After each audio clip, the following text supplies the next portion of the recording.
আস্তে আস্তে করতে হবে না, এখনো বন্ধু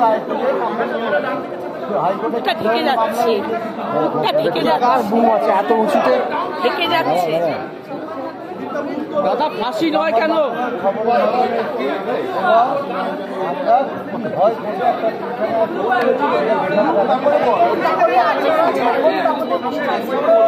আজকেই তো বলেছে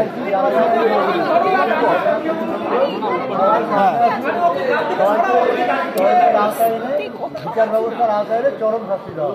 ফাঁসি চাইছেন না কেন আপিল করলেন না? এখন এই ফাঁসি চাইছি কি চাইছি না সেটা আমাদের যে উকিল আছে উনি বিশ্লেষণ করেন।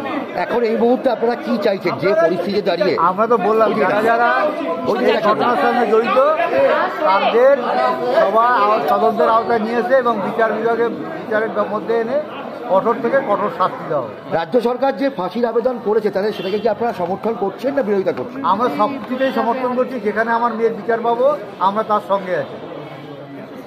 রাজ্য সরকার তো সঙ্গে সঙ্গে ফাঁসির আবেদন করেছেন, তাহলে তো সেটাকে মানে সুসিদ্ধান্ত বলছেন?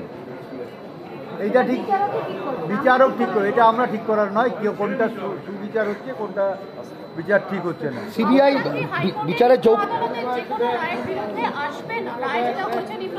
আমাদের প্রয়োজন করলে আমাদের লয়াররা আছেন, তারা যে সাজেশন দেবেন না, আমরা এখনো সেই সিদ্ধান্ত আসতে পারিনি। যেটা কোর্ট কি বলেন তারপরে আমরা সিদ্ধান্ত আমরা যে সিদ্ধান্ত নিয়েছি, আমরা হাইকোর্টে 55টা কোশ্চেন রেখেছি এবং হাইকোর্ট যেহেতু সিঙ্গেল বেঞ্চে আমরা মামলাটা রেখেছি, সুপ্রিম কোর্ট সেই ক্লারিফিকেশন আনতে হবে।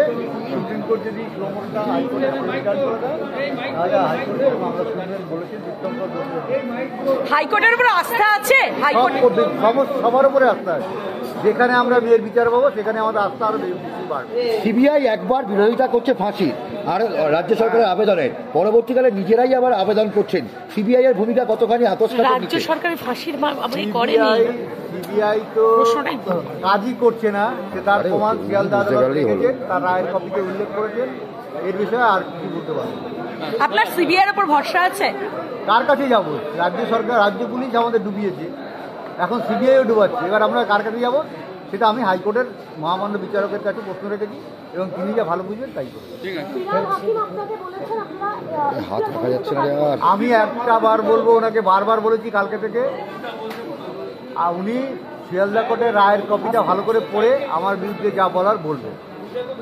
এখতিয়ারের মধ্যে আছি না, এখতিয়ারের মধ্যে নেই।